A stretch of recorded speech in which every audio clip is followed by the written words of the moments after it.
Heya Cryptozens. Tonight's show, Canada's Prime Minister candidates, we're going to take a look at them, and South American crypto news. It's 10 p.m. Pacific. The date is September 30th, 2022. Welcome back to the Crypto Overnighter. My name is Nicodemus, and I'll be your host.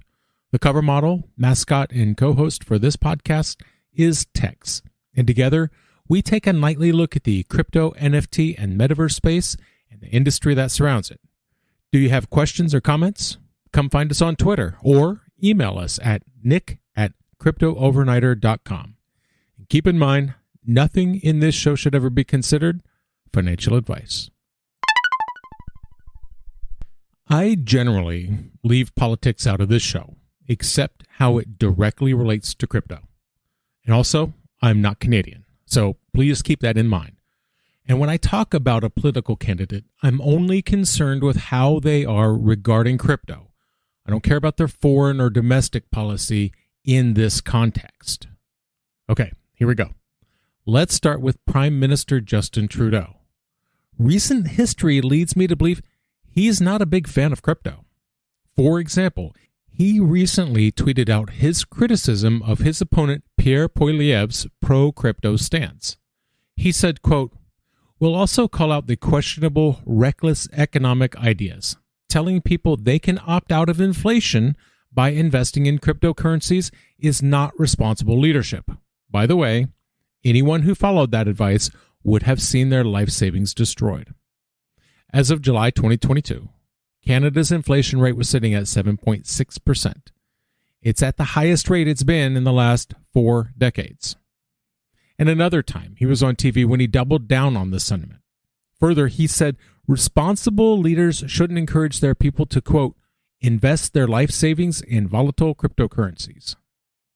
And, of course, the state of emergency over the Freedom Convoy. Truckers blockaded downtown Ottawa, and this was in protest against COVID-19 lockdown measures and against vaccine mandates.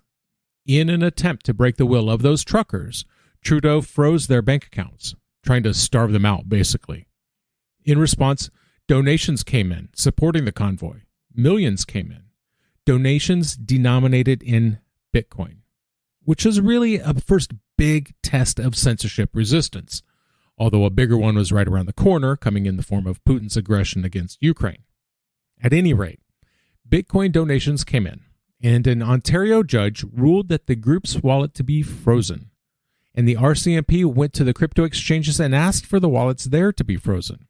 In fact, they went around asking non-custodians to freeze wallets belonging to protesters, despite the fact that they couldn't do that, but whatever. And so it came to pass that Trudeau went after his opponent, calling his support for Bitcoin a, quote, questionable, reckless economic idea. So let's talk about his opponent. Pierre Poilievre is Canada's newest Conservative Party leader. He's also a bit of a Bitcoin enthusiast, and he was just elected leader last Saturday. Huge victory in the Conservative Party. He took 68% of the vote. His nearest opponent only managed 16%. His campaign was all about fiscal responsibility and reducing inflation. He opposes inflating the money supply, the same kind of sentiment you'll find amongst a lot of Bitcoiners. Hard money. Speaking at a rally last March, he said, "Government is ruining the Canadian dollar, so Canadians should have the freedom to use other money, such as Bitcoin. However, right now, using Bitcoin as a hedge against inflation is a pretty tough sell. As inflation has gone up, the price of crypto has gone down. Canada's looking at a 7.6% inflation, and Bitcoin is down 69%. Poilievre has been in the Conservative Party since 2003. And I have to confess some ignorance. I'm not sure if support for crypto is splitting along ideological lines in Canada. It's starting to go that way in the U.S. Crypto support is starting to lean just a little right. At any rate, he served as a member of Parliament for 7 terms and held roles such as Shadow Minister for Finance. And he's known to be a supporter of Bitcoin and crypto. He's an advocate for greater financial freedom, and now he's in a position that could see him as Canada's first elected pro-crypto leader in the next federal election. The election to determine Canada's 45th Prime Minister happens in 2025. Now, there's a video of him speaking at a restaurant, and this was during his leadership campaign. He was talking about crypto, saying, quote, "We must keep cryptocurrencies legal. People should have the freedom to choose other money. If the government is going to abuse our cash, we should have the freedom to use other higher quality cash." And he also spoke about the need to make crypto taxes, rules, and regulations simpler, that they need to be consistent across Canada. He urged his followers to vote for him to, quote, "make Canada the blockchain capital of the world." That said, I don't know that he's actually offered that much in the way of specifics. What particular policies, what framework would guide his administration on the topic of crypto? If his supporters are able to get 160 seats in Canada's House of Commons, maybe we'll find out. Pretty brutal day on the markets today, huh? That 8.3 CPI really hammered the recovery that we were experiencing. It's going to be interesting to see how this affects the price of Ethereum during and after the merge. Frankly, I'm not expecting a huge lasting rally. At the time of writing, the global crypto market cap is $992 billion. That's down 6.93%. The top 5 cryptos by market cap are Bitcoin down 9.48%, Ethereum down 6.82%, Tether, USDC, and Binance Coin down 4.89%. The global NFT market cap is up 5.04%. According to CoinMarketCap, the top 5 NFT collections by sales volume are Doodles, followed by CryptoPunks, Mutant Apes, CloneX, and Otherdeed. Now keep in mind, some of these collections have very volatile prices, so do your own research. The Uruguayan executive branch submitted a bill to their Congress. This bill is intended to set their Central Bank of Uruguay to give them legal powers to regulate virtual assets. So what they want to do is they want to set up a whole new category of companies. And these companies are in the virtual asset provider space, VASP.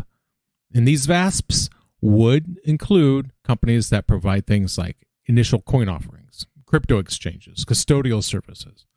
It's expected that they're going to adhere to the anti-money laundering regulations and practices.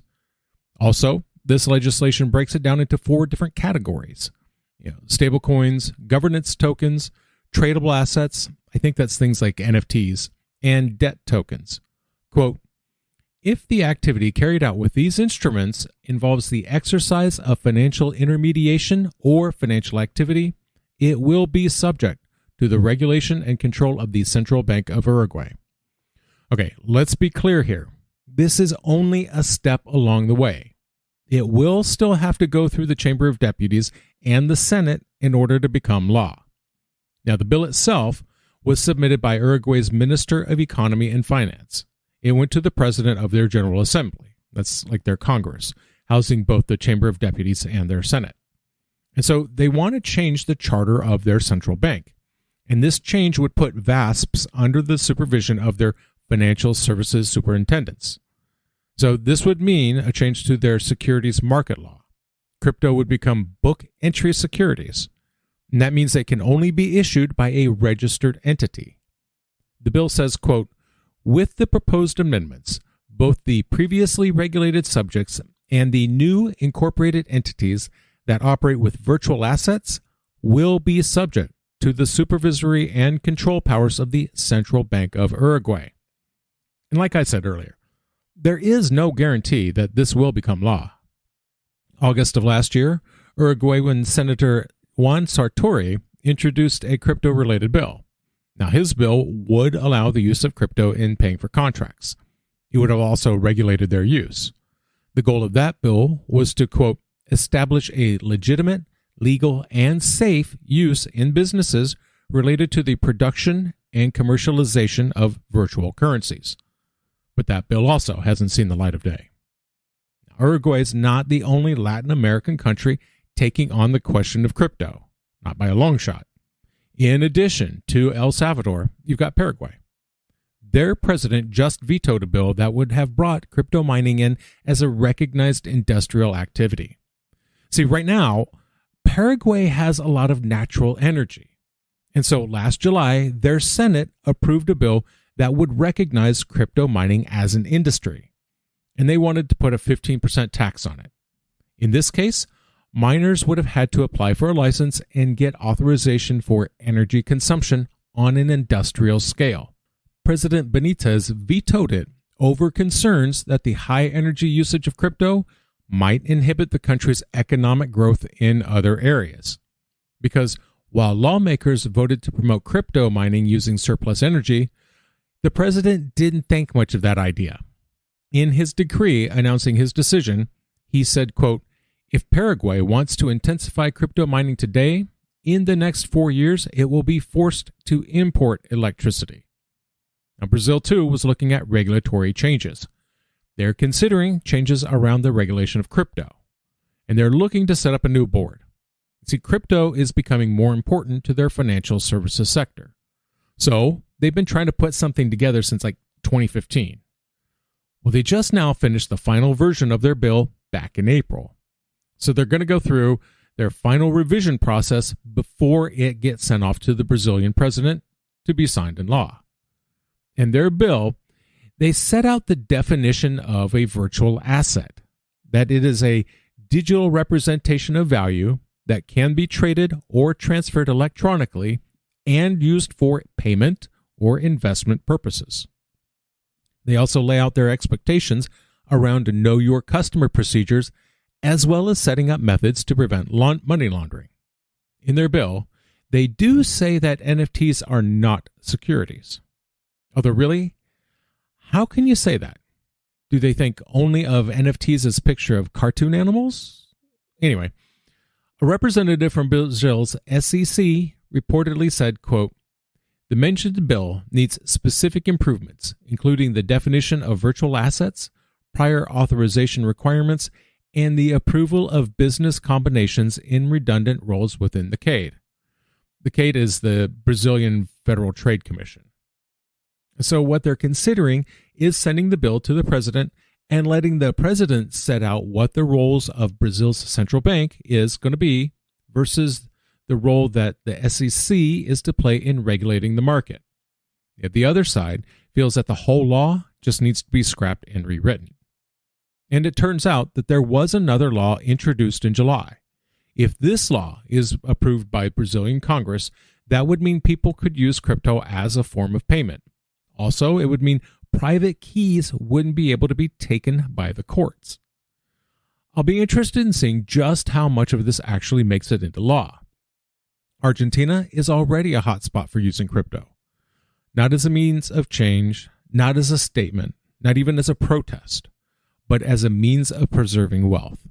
And they could change the whole scene if several of these countries legalized crypto, or, better, worked together to make sure that regulations and laws were somewhat uniform across the area. They could be a real powerhouse. And we're going to call it there for the night. I want to thank you, my listeners, because when you stop listening, I will stop talking. Take care of yourselves, but take care of each other too. We'll see you tomorrow night.